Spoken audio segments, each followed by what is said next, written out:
And in executing our task as a G20 president, we learned a lot from what Indonesia did, so the gratitude of all South Africans for the steadfast support that you have all shown throughout South Africa's G20 presidency. Your commitment has been vital in reaffirming the G20 as the premier forum for international economic cooperation and also ensuring that it continues to drive progress on our most important challenges. We have met this year, in fact the entire year, meetings have taken place in our own country and elsewhere in the world, including at the United Nations, supporting the presidency of South Africa of the G20. And we've met in the face of significant challenges and demonstrated our ability to come together, even in the times of great difficulty, to pursue a better world. South Africa's presidency marks the first time, as we have said, that the G20 has been hosted and held on African soil. We are truly honored and humbled by that, not only as South Africans, but as Africans as a whole. Recognizing the importance of this milestone, we have sought to place Africa's growth and development interests at the heart of the G20's agenda. The greatest opportunity for prosperity in the 21st century lies in Africa. Harnessing that opportunity will require a rather strong partnership between Africa and the G20, and indeed between Africa and the rest of the world. Recognizing our interconnectedness as a global community of nations, we have called for an end to conflicts and wars around the globe and for a just and comprehensive and lasting peace. This summit has taken place at a crucial time as calls around the world grow louder for progress on the imperatives of our time, to end poverty in all its forms and ramifications, to reduce inequality within and amongst countries, and to take urgent action to combat climate change.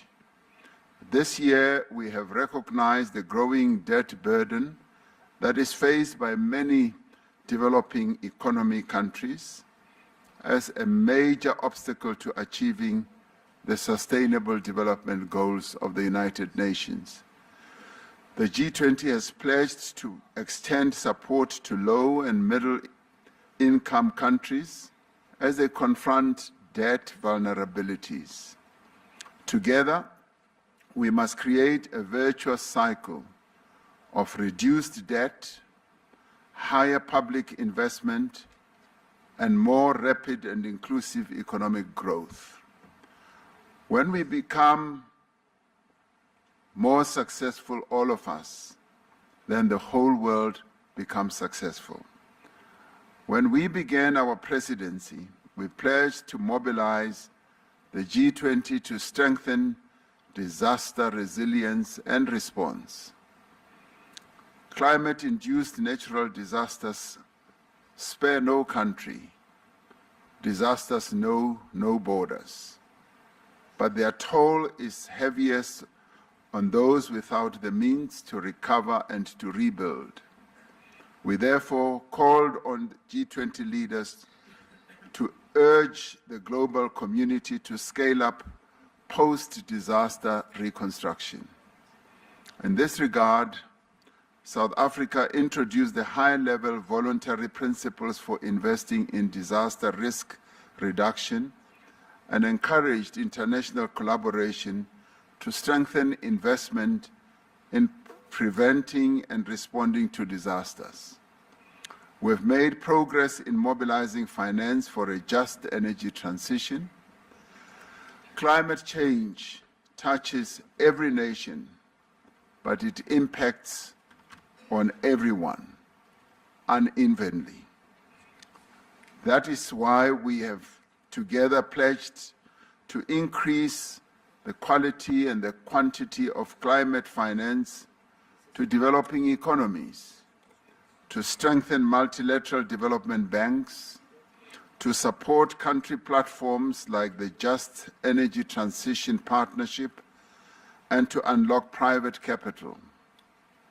We reaffirmed our dedication to energy security, affordability and universal access, and the importance of supporting developing economies in their transition to low carbon emissions. We recognize the need for deep, rapid, and sustained reductions in greenhouse gas emissions and the need to substantially scale up investment and climate finance from all sources. During this summit, we reaffirmed our support for the G20 Critical Minerals Framework, a cooperative blueprint to ensure that critical minerals resources drive prosperity and sustainable development across the globe. Our presidency coincided with the end of the first cycle of the G20 presidencies. Following the mandate given to our presidency at the 2024 Rio de Janeiro summit, we undertook the G20 at 20 review, drawing on the diverse perspectives of participating members and guest countries as well. It is our hope that the recommendations of the review will serve as a helpful guide for the G20 to ensure that it remains fit for purpose in an ever-changing world. In fact, the indicative report already says that the G20's existence should continue as it serves a good purpose in giving guidance to the economic well-being of the world.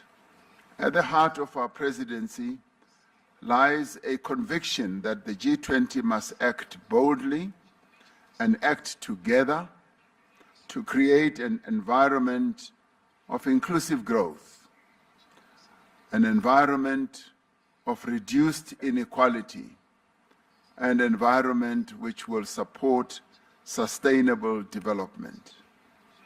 South Africa has used this presidency to place the priorities of Africa and the Global South firmly at the heart of the G20 agenda. Building on the developmental agenda of previous presidencies in Indonesia, in India, and Brazil, we have prioritized the issues that matter most to developing economies. And in executing our task as a G20 president, we learned a lot from what Indonesia did, what India did, and what Brazil did. So in many ways, what we see having unfolded here was based on the foundations that those three countries of the Global South put in place. The G20 South Africa Summit Leaders' Declaration is more than words. It is a commitment to concrete actions that will improve the lives of people in every part of the world.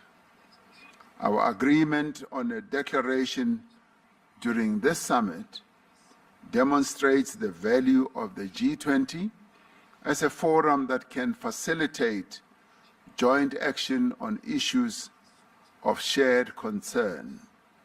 Shared concern not only for the leaders, but shared concern for the peoples of the world.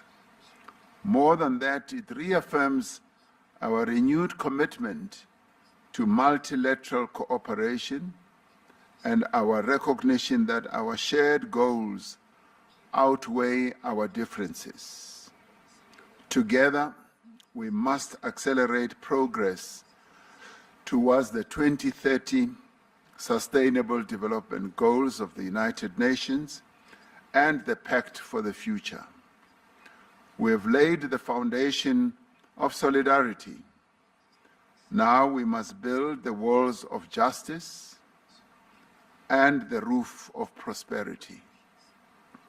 Let us move forward together, demonstrating to the world that we do have the capacity to confront and overcome the world's challenges. Through partnerships across society and by remembering our common humanity, we can create a more secure, a more just, and a more prosperous world. And together, we can ensure that no one is left behind. I now say that this gavel of this G20 summit formally closes this summit and now moves on to the next president of the G20, which is the United States, where we shall see each other again next year. The summit is therefore closed.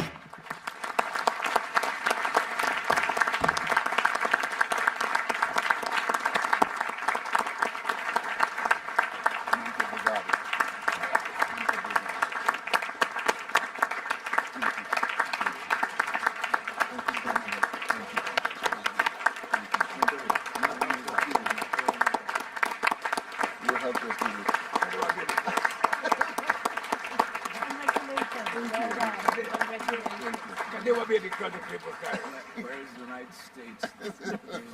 They're not here. It was a great deal. It was my first. Yeah. Not my first. I'm looking forward to our cooperation. It was really amazing and courageous. Thank you so much. Do we have the time for our Okay. My compliments. Thank you so much. Thank you there. Don't ever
Download Tribun X sekarang. Menghadirkan lokal menjadi Indonesia.